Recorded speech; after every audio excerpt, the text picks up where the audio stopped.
မြန်မာနိုင်ငံကထွက်လာတဲ့ပြည်သူပြည်သားတွေတခြားကမ္ဘာ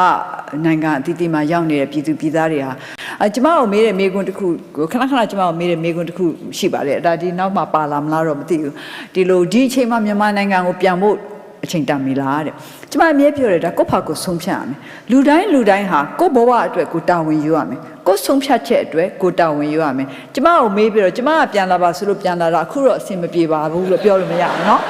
အဲ့တော့ကိုယ့်ဘာကိုဆုံးဖြတ်အဲ့တော့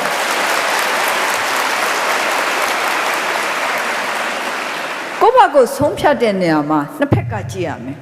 ကိုကဘာပေးနိုင်မလဲเนาะကိုကဘာရဖို့မျှော်လင့်တယ်လဲအဲ့ဒါကိုလက်တက်ကြွရင်ဆိုင်မှာတချို့ကပြောတယ်ကျွန်တော်တို့က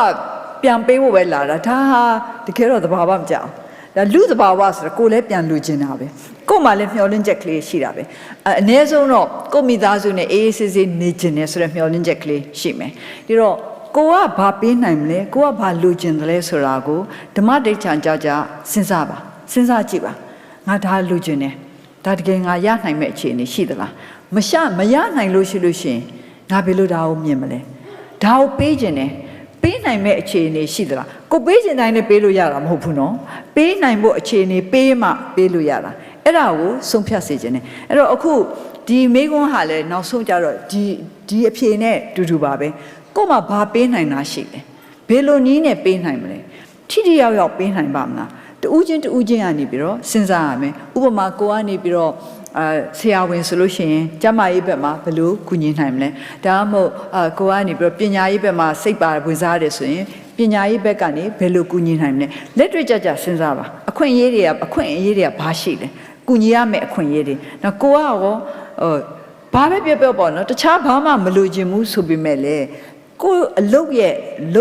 ကိုလုပ်တဲ့အလုပ်မှာတော့ကျင့်နှံ့မှုတော့လိုချင်ကြမှာပဲဒီကျင့်နှံ့မှုကိုရနိုင်မလားဆိုတော့တိတိကျကျစဉ်းစားပါကိုမျော်လင့်သလောက်မရနိုင်လို့ရှိရင်ရောဆက်ပြီးတော့ရပ်တည်နိုင်မလားဆိုတာကိုတိတိကျကျစဉ်းစားပါလက်တွေ့ကျပြောရမယ်ဆိုရင်တော့နည်းနည်းလေးတော့စမ်းကြည့်ပေါ့ဥပမာချက်ချင်းမဆုံးဖြတ်ခြင်းသွားပြီးတော့လဲတာတို့သွားပြီးတော့ကြည်တာတို့တခြားကိုလိုအရေးချင်းရှိတဲ့သူတယောက်ကနေပြန်ပြီးလှုပ်တဲ့အခါမှာအဆင်ပြေလားဆိုတာကို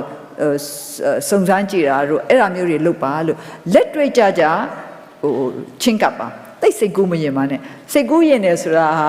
သူ့အချိန်နဲ့သူ့အခါတော့ရှိပါတယ်ဒါပေမဲ့ကျွန်မအမြဲပဲပြောတယ်မျောလင့်ချက်ဆိုတာတော့အလုံးနဲ့ဖြည့်ဆည်းရမယ်အဲ့တော့စိတ်ကူးရင်ယုံနဲ့မရဘူးဒီစိတ်ကူးရင်မှုကိုလက်တွေ့ကြဖြစ်အောင်လို့တိတ်ချာမျက်စိဖွင့်ပြီးတော့မျက်စိစုံမှိတ်ပြီးတော့မဟုတ်ဘဲနဲ့မျက်စိဖွင့်ပြီးတော့ကြည့်ပြီးတော့ကိုရှောက်ချင်နေဆိုတဲ့လမ်းကိုရှောက်ရဲလားရှောက်နိုင်မှာလားဆိုတာကိုဆုံးဖြတ်ကြပါလို့ကျွန်မပြောချင်ပါတယ်